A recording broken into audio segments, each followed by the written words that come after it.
ये संकट है, सब भैया मिलकर गुहार। ये ललकार सुनकर महोबा की सेना जोश और साहस से भर गई और वो दुश्मन पर जोरदार प्रहार करने लगी। इधर चामुंडा राय ने आला को ललकारते हुए कहा, अरे आला, सैनिकों को कटवाने से क्या लाभ है? आओ हम मल्ल युद्ध करके इस युद्ध का निर्णय कर ले। अगर तेरी यही इच्छा है चामुंडा राय, तो मुझे कोई परेशानी नहीं है, हो जाए दो दो हाथ।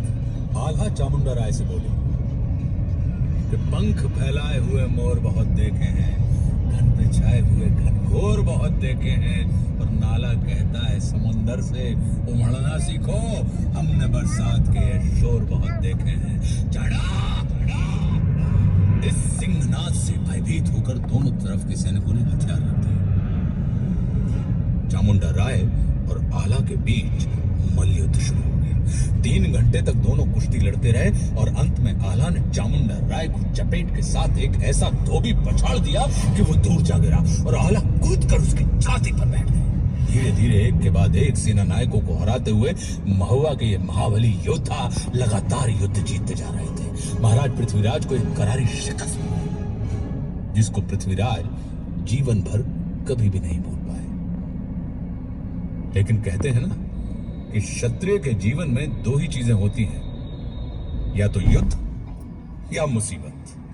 युद्ध जीतने के बाद जब दोनों भाई अपने महल पहुंचे, तब उनके सामने एक नई मुसीबत खड़ी थी। एक दिन ऊदल अपने भाई आला से मिलने के लिए उनके कक्ष में पहुंचे। मेरी इच्छा है कि इस बार गंगा दशहरा के अवसर पर बिठूर जाकर गंगा स्नान कराऊं। देखो उदल, बिठूर में उन राजाओं के खेमे भी पड़ेंगे जिनसे हमारी शत्रुता है। इसीलिए मेरा मानना है कि वहां जाना तुम्हारे लिए उचित नहीं है। फिर भी अगर जाना चाहते हो तो बस इतना कहूंगा कि सावधानी बरतो। भैया, आपकी बात को मैं सदैव याद रखूंगा।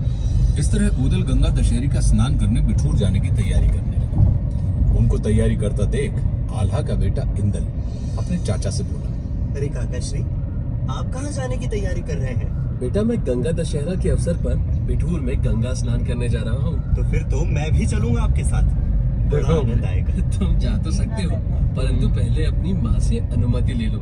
अगर वो अनुमति दे दे तो ही तुम मेरे साथ चल सकते हो। इंदल अनुमति लेने के लिए अपनी माँ से मिला और जिद करके माँ सोना दे को मना लिया। अब चचा भतीजा बिठूर की ओर कूच कर गए। ऊदल ने नदी किनारे रेत पर एक सुंदर जगह चुनकर अपना डेरा जमाया और तंबू शामियाना गाड़ दिया। गंगा दशहरे के पावन अवसर पर दोनों चचा भतीजे ने शांति से स्नान किया और स्नान खत्म कर खेमे की ओर लौटने लगे कि तभी इंदल ने कहा, काकाश्री, आपकी आज्ञा हो तो क्या मैं थोड़ा मेले में घुमाऊं? हाँ, बिल्कुल घुमाओ। हमारा मुख्य काम तो हो गया है, लेकिन तुम ज्यादा दूर मत जाना। हम लोग ऊंचाई चढ़ रहे हैं और अपनी कुल देवी मेहर भवानी की पूजा करने लगे। इधर इंदल मेले में घूमने लगा। तभी बल्क बुखारे की राजकुमारी चित्ररेखा ने इंदल को देख लिया। वो इंदल के सुंदर रूप पर मुग्ध हो गई और उसने तुरंत इंदल को बुलाने के लिए अपनी दासी को इंदल के पास भेजा। इंदल राजकुमारी चित्ररेखा से मिला। राजकुमारी को मेरा प्रणाम।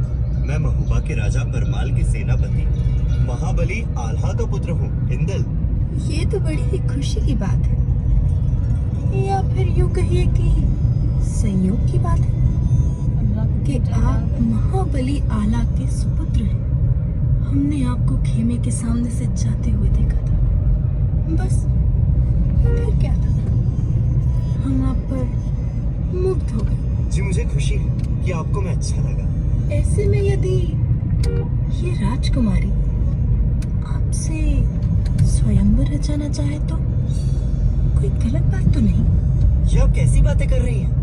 स्वयंवर रचना मेरे लिए संभव नहीं।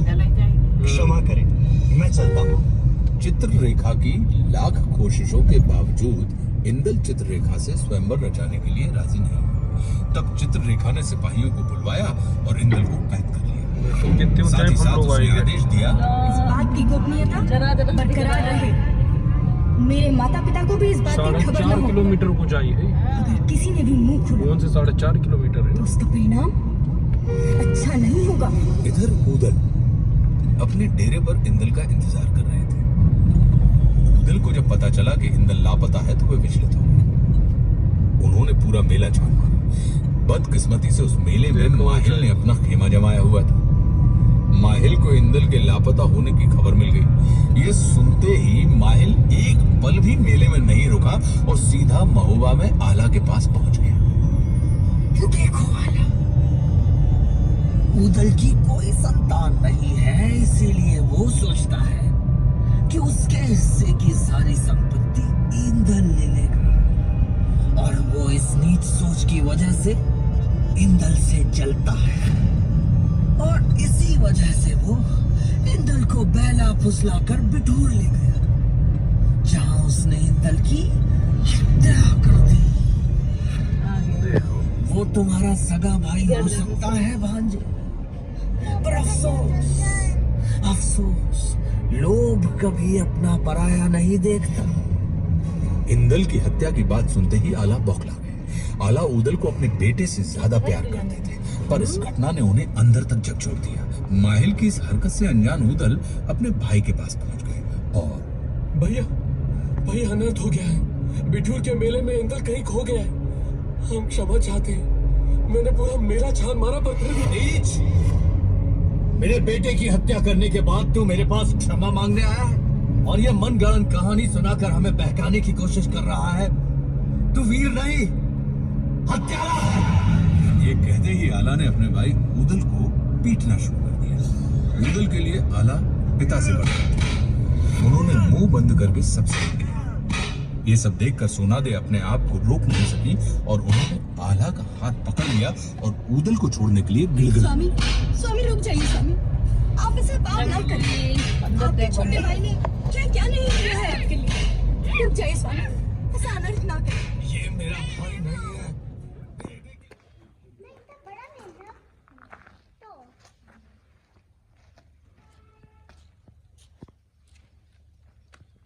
पापा ये ना ये गेट कैसे लगा? आ जाओ।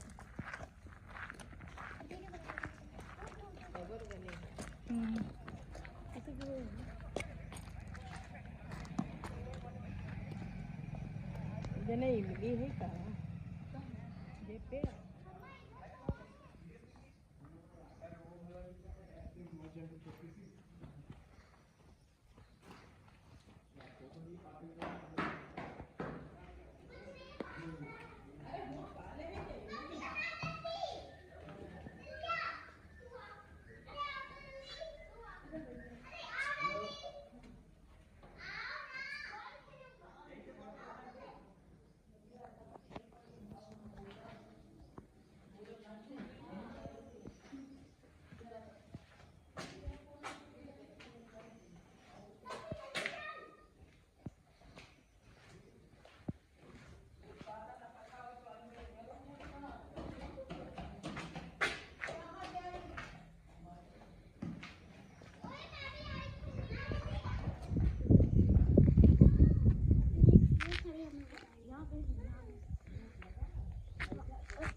यहीं पे तो ठीक होती।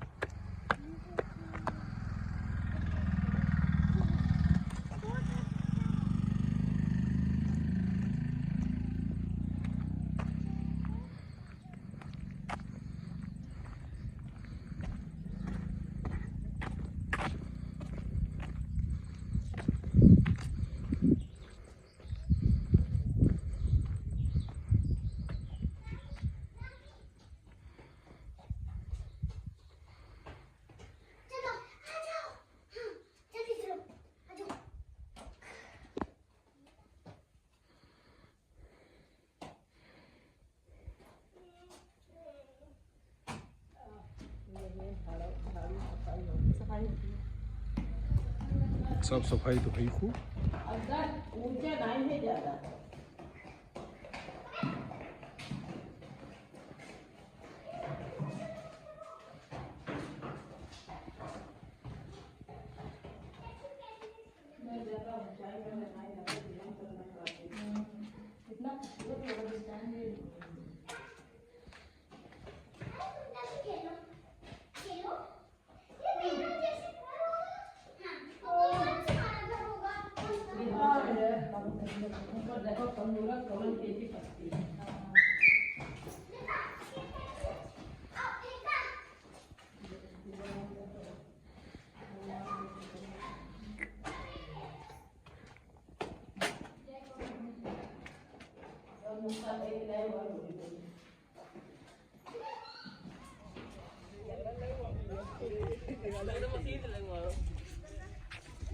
ड्राइवर के पास थोड़ी ना गाड़ी संभालना भाई ने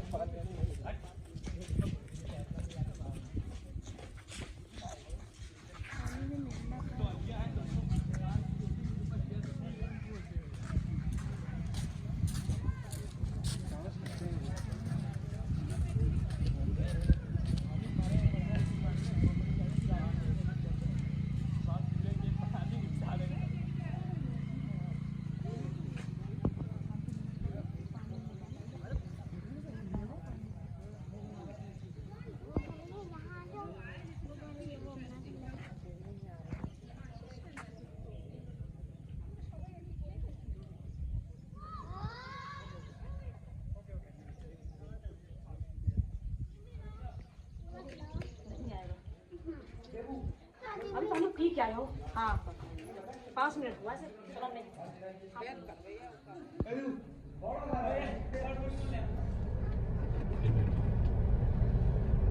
देखो अब नीचे देखो मैं कितने गहराई में है। हम लोग देखो इसके बराबर पहाड़ के हैं कि नहीं है, और इसके ऊपर किला है फिर है। धीरे धीरे चलो, ढाल नहीं। ये देखो रील बनाई रही यही सारे सबसे ज्यादा मस्तियां ने। हाँ देखो सामने हैं?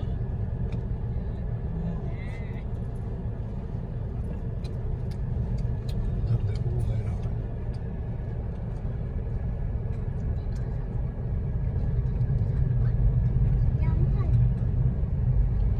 अब बता यहाँ पर से कोई कैसे चढ़ पाएगा आदमी सीधे हैं? हम बता रहे हैं कि खेतन में से आदमी सीधा चला जाए, बता कैसे चला जाइए। देखो पहाड़ देखो, देख ही ले, हैं? देख ही ले। और ऊपर से कोई दालो फेंक के मार दे हैं? ऊपर देखो सीधी है कि नहीं भी, कोई है रास्ता चढ़ने। अब इधर देखो मैं दाहिनी तरफ भैया हट जरा, देखो गहराई देखो, देखो गहराई इस साइड देखो, राइट हैंड पे हैं?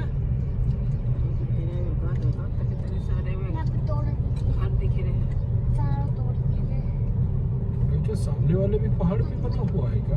सामने वाले पे नहीं है, लग तो रहा। लग रहा, हाँ दीवारें लग तो रही। लग रही ना हाँ। उधर वाले कहाँ गए? अरे हम लोग तो खाली जो सामने जाए तो कंगूरे दिख रहे हैं। दोनों पहाड़ के बीच में तो कंगूरे। मतलब कौन जाए पे ही एक रास्ता गए बहुत चुपाई घूमी है। बता हिंस कौन चढ़ पाएगा सीधा, बता हैं?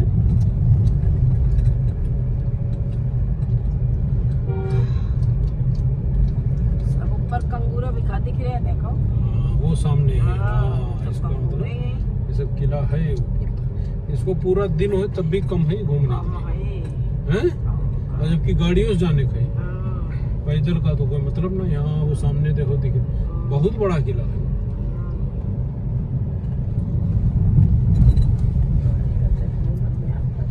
देखो वो सामने कंगूरे, हाँ बना हुआ। देखो साफ नहीं बन पाएगी, हिल रही है ना, कैमरा हिल रहा है।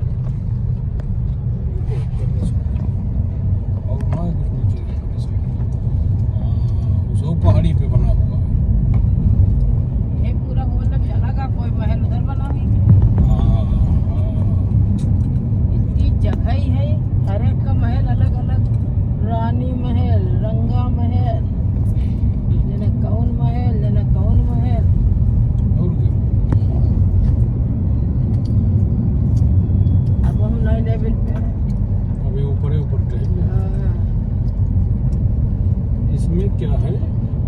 किले के बाहर की रास्ता है, किले के अंदर का तो कोई मतलब नहीं है। ये हम लोग किले के बाहर भी है, हैं? ये तो है। पता नहीं यार बच्चों लेके जाती है, अरे कितना लेके जाती है। देखो अब भी हम लोग इतनी ऊपर हैं कि नीचे देखो वो सब ताल।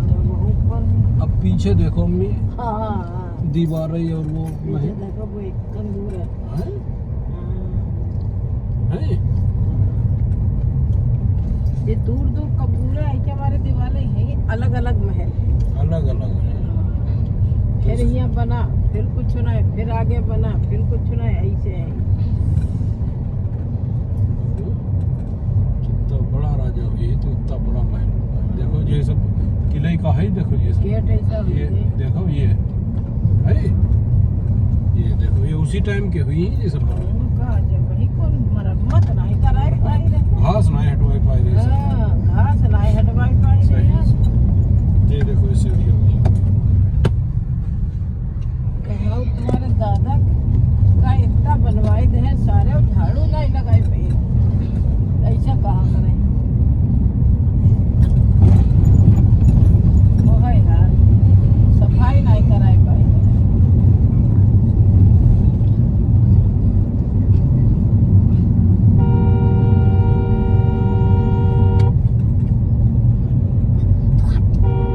मम्मा मम्मा पहुंच दे मतलब। पापा ये मामा लाई हमको। ये पापा सीट में उसने सारे तेल के हाथ लगाए। क्यों लगाए सीट में तेल के हाथ? पहुंच तो रहा बेचारा, ये बहुत बदतमीज है। आप भी हो। जब वो पहुंच ही रहा तो कहे भी की शिकायत कर रही, क्या करे जान खोई दे। अरे किसी से बोला। पहुंच तो दोनों हाथों से रहा। दूसरा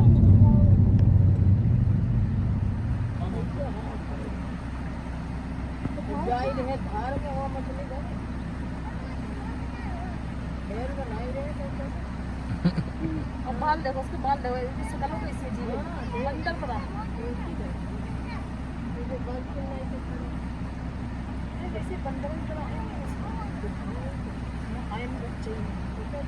हाँ अब मुँह अजीब पतला पतला जो देखो जो अभी बात ये सब। हाँ कुछ दानी जैसा पकड़ लो। वे अब्दुल्ला जो पर